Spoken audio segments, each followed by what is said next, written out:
Hello everyone, my name is Uthris, and welcome to a little episode of Stonehearth. It has been, I guess, a while since I've made a video on it. We streamed it, I think, on last Friday, and I'm going to be going ahead and, I think, doing a little bit of a blueprint series for this game as well.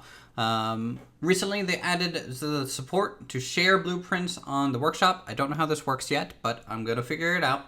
And we're going to start by, playing on sandbox mode, so that, or peaceful mode, so that we don't get attacked by anything. And we're going to start by building, I guess, in my opinion, the first important structure to any sort of town, and that's the carpenter's hut. Not necessarily because it's going to really functionally provide shelter or place of dining for any of our residences. It's going to provide simply the ability to produce crafting materials. Woo, you know? It's kind of, in my sense, a little bit of an RP reason why I always build a carpenter's hut in Stonehearth. And we're going to go with a pretty straightforward design. It's similar to the design that we made earlier on the live stream. I think in a better building mechanically way. The new mechanic update did come out, and I think it is pretty interesting. So far, a lot of promise for it, in my opinion. However, there are definitely some still bugs and things that the developers, I'm sure, will iron out over time. Stonehearth is definitely one of those games that I've watched frequently over a long expanse, so that, plenty of updates, things progressively moving forward here in Stonehearth. But yes, so the main elements with the new build screen, as you can see here, we can box in rooms. You can put down slab walls and columns. Roofing is not really an automatic function anymore. We kind of draw out roofing. And you can tell that they kind of used a lot of inspiration from The Sims and their building mechanics. I think that's a pretty good move. And however, of course, unlike The Sims, because we have the ability to do kind of voxel work such as we're doing here, it kind of enables you to be a little bit more creative, or at least more easily creative than, say, The Sims are. We have a big, wooden structure holding up this thatch-like roof area going across, and you can see that we basically have a workstation that is just covered and exposed on 3 of the 4 walls, and the rest of the structure is just going to be this like wooden and it's kind of stucco base combination, and that is about it. So simple T-junction building, a little bit of interior. The slice tool works really well at clearing out large sections of wall space. That's something I really wanted in the last town that we made.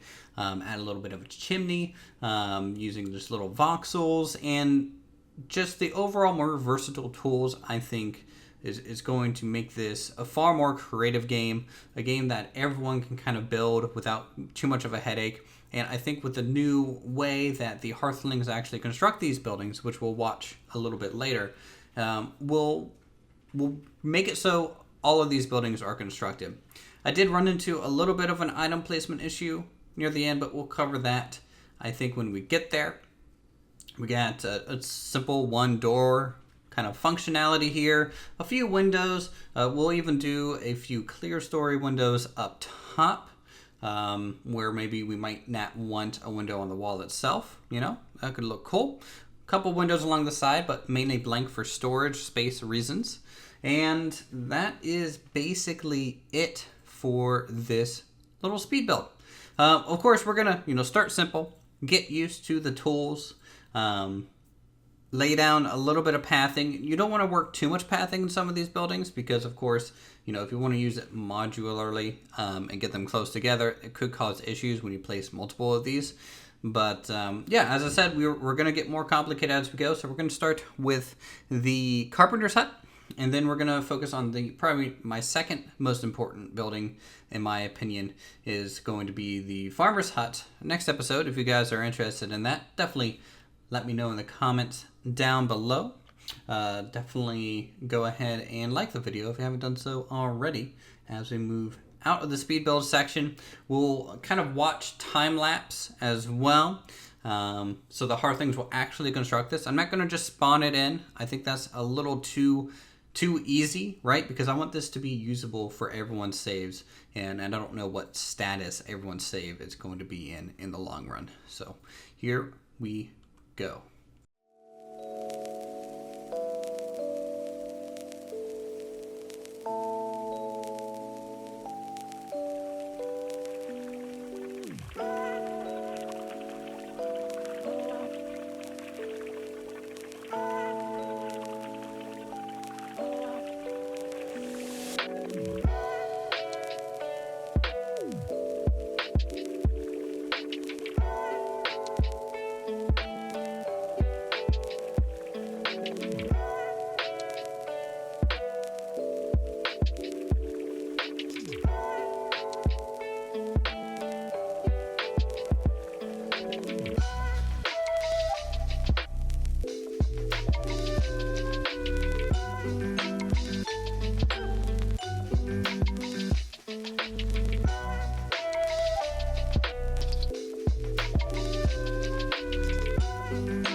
Alright, so I hope everyone enjoyed kind of a speed build today for Stonehearth. It has been a little while since we, of course, took a look at this, and really I'm using this, again, as a test of the new mechanics that's been coming out in Alpha 24. We are taking an early look at things, so things might not fully be functional yet. However, I think the game's heading in a great direction still, and this is still probably one of my favorite games to check up on every few months, weeks, as you know, the developers have always upgraded this pretty consistently through the time.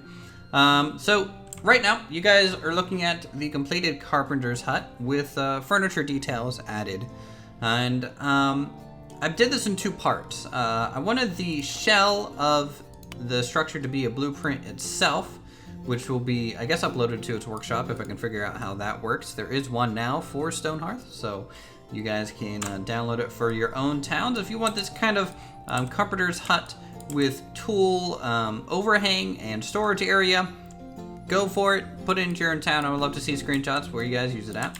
And right now, since the main reason I did it in two parts is to test to see if, one, they could do the building, and then two, to see what furniture fits inside and how they kind of work. Biggest thing that I am noticing is that, well, basically these hanging shelves are a problem.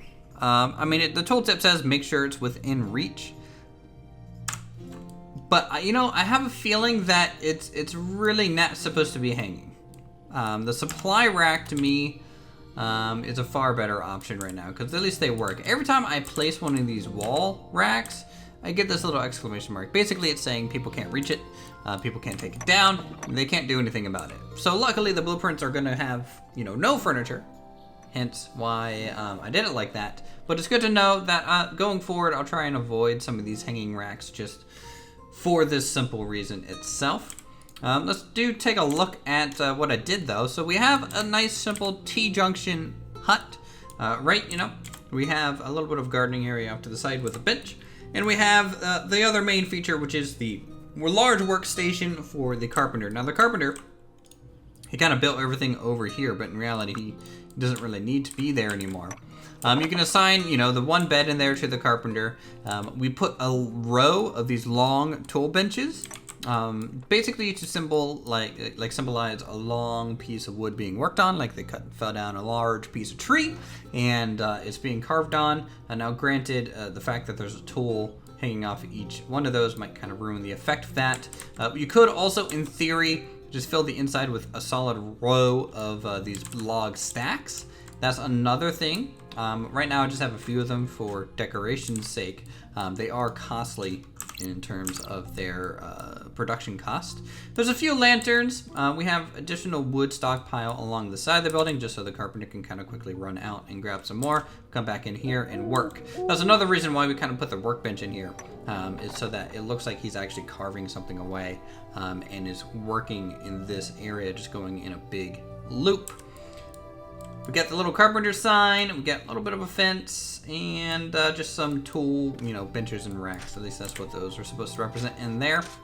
The interior, most of it does fade away, except for where you, of course, use blocks and things, but that's something they're working on the newest alpha, right? You want to be able to assign what's a roof and a wall so that this feature that they have that hides walls and roofing like the Sims would, operates properly with more complicated buildings at a slab. So pretty excited for that. Inside, the interior is pretty simple. We got just a little table for eating. We have a writing desk by the fireplace, which is pretty cool. Might see if there's a way to make a decorative fire at some point. And then a little bit of a bed nook. Now granted, this is, again, a small hut.